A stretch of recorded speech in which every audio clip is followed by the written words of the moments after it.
Welcome to Off the Cuff, episode 11, where we answer your questions about Lego. Today we're going to be talking about Lego community, building MOCs, and Lego as a company. Let's dive in. Okay. All right, our first question is, are you a part of a Lego community, or do you collaborate with other Lego YouTubers?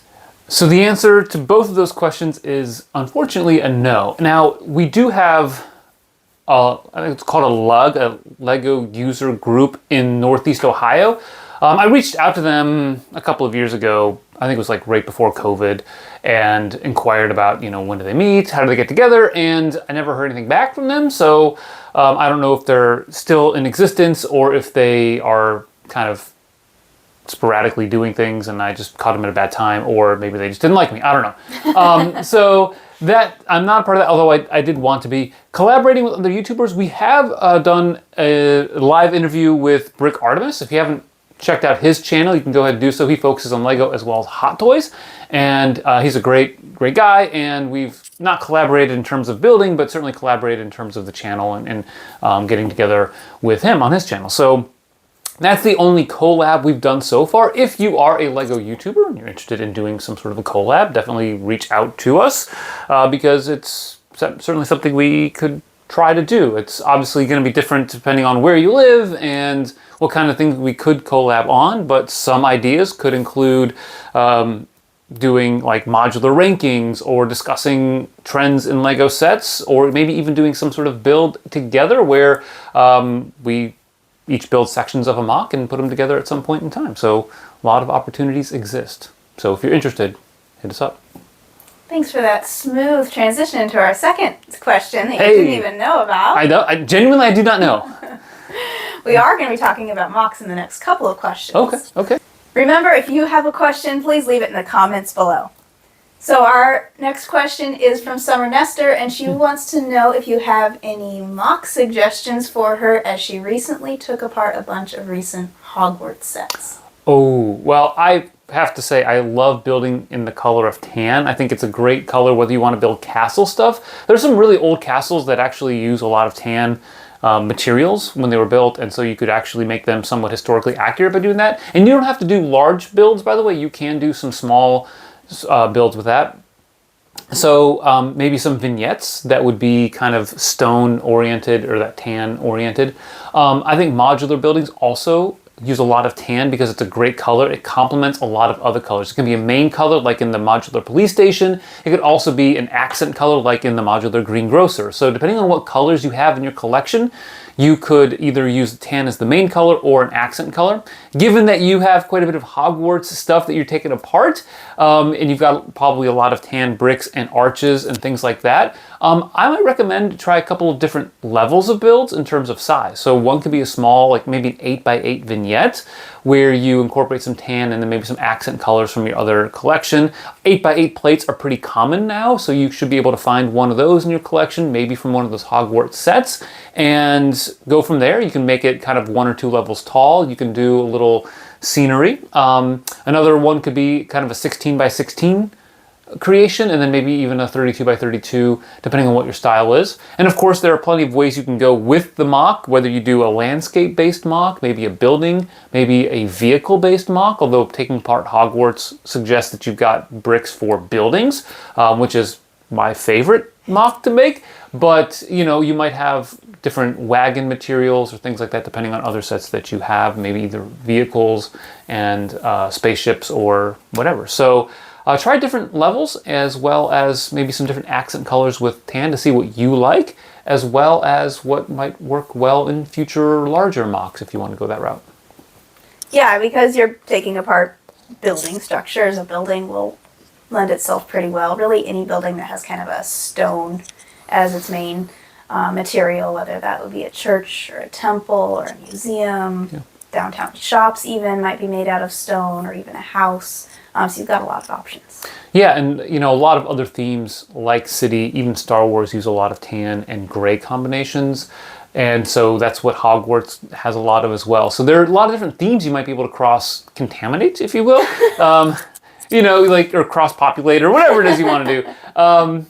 Sorry, thinking of cross-contamination with our daughter having celiac disease and all that stuff. Anyway, but yeah, you might have an opportunity to kind of mix and match some of your themes as well. So don't be afraid to do that. Try something new, try something different. Also, I recommend try a couple new building techniques, something that you haven't seen before in your own MOCs, because that will stretch you as a builder. Our next question, following on the same theme, is from Christoph, and he wants to know what you would suggest as he begins to start his process of MOC building. Like, he specifically wants to do medieval, and he's wondering if it would be best to start by buying a Castle 3-in-1 or the medieval town square or something along those lines. It's a great question. I think there are a couple ways you can go with this. It depends on what you already have in your collection. If you have any sort of Lego brick sets at all, maybe take a little bit of a stock for, what you have.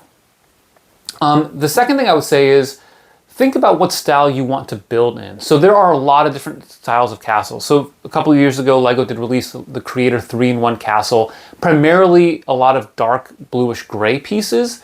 And so some people really like that with maybe the light black accents. And that was a great parts pack. There are plenty of instructions on Rebrickable and also reviews of like 2, 3, or even 4 of those put together. And of course, it depends a little bit on how much money you have. But you can start building things that way and check out other ideas that people have for building MOCs. The next thing you can do is take a look at, do you want to build castle stuff or more civilian-based medieval stuff? So the answer to that question might depend on something like a Lion Knight's Castle, or going to Bricklink and getting parts that fit that style of build, or getting the medieval town square, which is going to be more on the civilian side. And that's going to be individual homes, different colors. If you look at the medieval town square, you've got a red and black Tudor style, you've got the olive green and dark tan Tudor, you've got a white with black Tudor, you've got a stone building with the woodworker shop, and then you've got like the tan and reddish brown from the cheese factory, right? And so like there's all these different colors. Those are going to require very different pieces than if you're building a castle itself. So maybe take stock if you're just starting out, which side you would want to go with, and then go from there. So you can start building civilian stuff, which, by the way, I think lends itself to like smaller builds, especially if you're doing something like part of the medieval town square. Some of those buildings aren't very large, and they're really efficient in how they use their pieces. The next thing I would recommend actually doing is going on, Eurobricks, ClassicCastle.com, and some other websites that focus and have like dedicated pages or forums to castle building. They might have tutorials where you can learn different styles of builds. And then also go on YouTube and see how people build different castle things, which styles you like. You might prefer somebody's style of build versus somebody else's, and do your best to mimic that, but yet make it your own. And I think you'll settle into your own unique style of castle build. And then the third option, as if, there's not enough to think about already, but a third option would be find a medieval structure that you really like historically. You can go online and you can find old castles, you can find, old drawings or even like restored versions of medieval buildings, and then try to build those out of Lego. And so you can see, okay, what do I like to build? What do I want to build? You can also use something like a Studio, so Lego Studio. It's a software program. Software program to create things in that program, get your own instructions from it, your own inventory, and then you can it's connected to Bricklink, so you can find the pieces there. You could also say, I want to use the pieces from the medieval town square, load that in, and then use those pieces to build something of your own style. So a lot of ways you can go with that. It's probably way more than you maybe wanted to know at the time, but those are some things that I would suggest. I know when I started building castle MOCs, I built in the style that I grew up with as a kid. So my first MOCs as an adult actually were using the old castle window panels from the 1980s and 90s, and very much like the battlements from that era as well. So, build the style that you're used to and then branch out from there. What would you recommend? Well, you do talk a lot about how Bricklink can give you the exact pieces you need, whereas if you buy some of these pre-made sets by Lego, you end up buying a lot of pieces you're not going to end up needing. So it's not necessarily the most efficient way. But if you are just starting out and you've never done something before, it can be easier to just start with a set. Yeah, I mean, definitely the best price per piece that you're going to get is going to be a Lego set. but you may get pieces you don't need, and you may not get enough of the pieces you really want. Bricklink would satisfy that, but you'll end up probably paying a little bit more per unit, even though you get to specialize or focus on the pieces that you want and be a little bit more efficient that way. I would also recommend, if you do order anything off of Bricklink, try to reduce the number of actual orders that you make, because you'll pay shipping and handling on each of those. Okay, for our next segment, we're going to focus a little bit more on Lego as a company. Ooh, okay. So our first question in this segment is Lego becoming a more elite cosmopolitan company? Okay, so it's a really good question. Let's first start by like figuring out what do you mean when you say elite or cosmopolitan? I would say like upper middle class to wealthier incomes, people with large amounts of disposable income, and I think we can see evidence of that with the number of sets that Lego releases every single year that cost over like $150. I did a video a while ago. I may do another one similar to that where I analyzed just the increase in $150 plus or $200 plus dollar sets over the last 5 to 10 years. And since COVID, that number has gone up even more. Like there's definitely not like a breaking point, but there's certainly, and we know this from reading Lego's own financial reports, like people were home during COVID, governments were giving out money to people, and we had to stay inside for many people, many places, and Lego seemed like a good idea to get into, a good hobby to get into. So there was a huge jump in adults buying Lego and expensive Lego during that time, and Lego has kind of continued to increase that aspect of their marketing and their portfolio in terms of their product releases. So it's not a surprise then that we see $850 Star Wars sets. It's not a surprise that we see a $350 Dungeons and Dragons castle, or $500 for Rivendell, $460 US for Barad-dûr. Like those are expensive sets, and they're definitely out of the price point that many people can afford. Mm-hmm. And I know that rubs a lot of fans the wrong way, right? Yeah, I mean, when we were kids, we would get, as a gift for Christmas or birthdays, we'd get a set, or we'd save up our own money. But even the top tier sets, I mean, obviously there's a lot of inflation since then, but it didn't seem like out of the realm of possibility that a kid could eventually save up the money to buy this set. And that was the top of the line set. Like, that was the big one of the theme. And now there's just so much more. And there's still the smaller price points are there, but they don't seem as exciting when you can see the really big ones. That's a really good point. There's this contrast, right, between the huge, massive sets that Lego is putting out now versus 30 years ago when it was, the Black Seas Barracuda, which was awesome. It cost $110 for, like 670 pieces or something like that. And now you've got, massive pirate ships that they can make. The Pirates of Barracuda Bay is just a massive upscaled version of that set. Not in terms of size, but just the amount of detail. And it's hard to, I think, as an adult, be satisfied with a $10 to $20 set for some people. I think some people are fine with like, yep, I can afford $10 to $20 sets. I'll get those. Great minifigs, really interesting techniques, some good pieces. But a lot of people see it as a problem. Like, I see all these big sets. And then I think this is where Rivendell and Barad-dûr kind of come into play. There are no minifig style sets in Lord of the Rings, except for those two.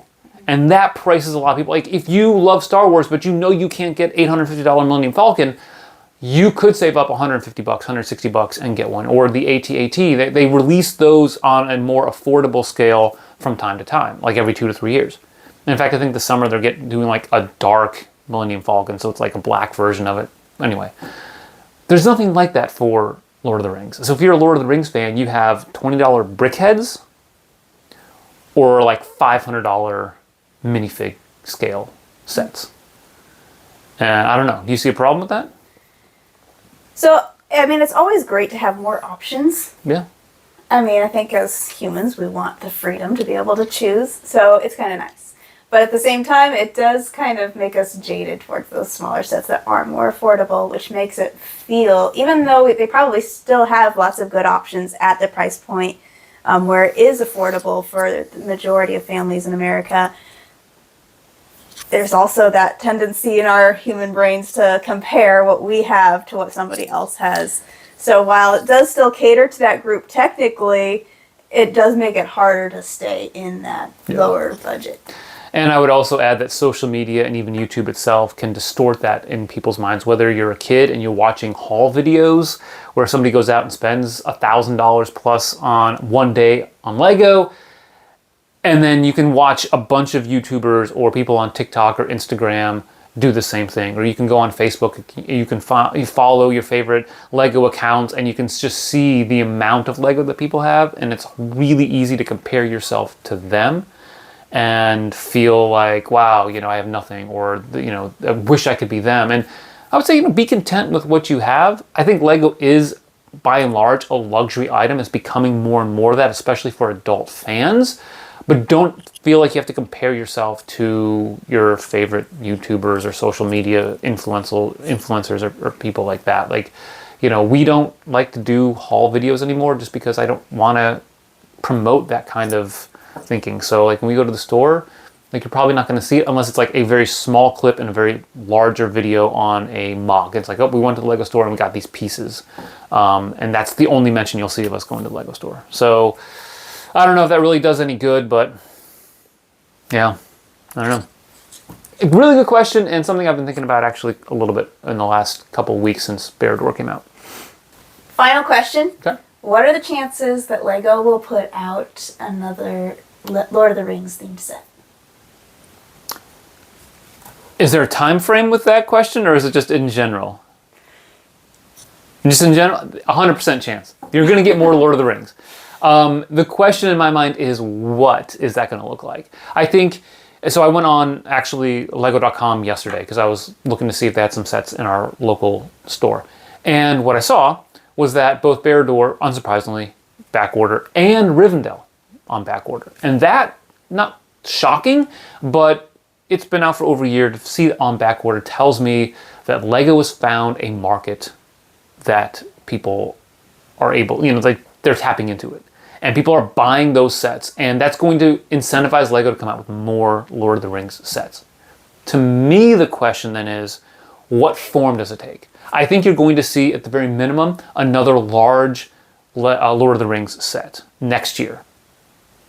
What I hope is that as we have the War of the Rohirrim coming out, it's an animated film, in December of 2024, so this December, and then they announced there's a movie on like the Hunt for Gollum where Gandalf and Aragorn and Legolas, if you read the appendices to Lord of the Rings, they're looking for Gollum to find out information about the ring. And that, I think, is coming out 2025, 2026. I don't remember off the top of my head. And there's an opportunity for Lego to put out sets related to those movies and then bring back other things that maybe they came out with in the 2012, lineup of Lord of the Rings sets. So I'm hoping that like December, January, we could get a couple of sets for the War of the Rohirrim, including possibly like a Helm's Deep. It would be sweet to get one of those.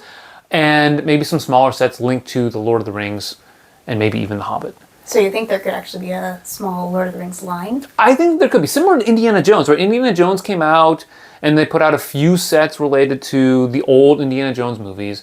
And then they kind of went away. I don't know how well they sold. But I also know that they've got this lead-in with Rivendell and Bear-Door that are doing extremely well. And that Lego sees that continuing. What I hope is that they take that as an opportunity with the new movies coming out to give us some of the, the $10 to $15 sets, the $30, the $50, the $120 sets that people can get to get minifigs and kind of relive those scenes in the movies, because I think a lot of fans would love that. And I think just, the typical middle-class fans of Lego and Lord of the Rings would gobble some of those sets up. Yeah. Yeah. All right, well, that's all we have for today. Thank you for watching. Remember to drop those questions in the comments for next month's Off Yes, the do Cuff. that. And please subscribe, ring the bell, and always remember to keep building together.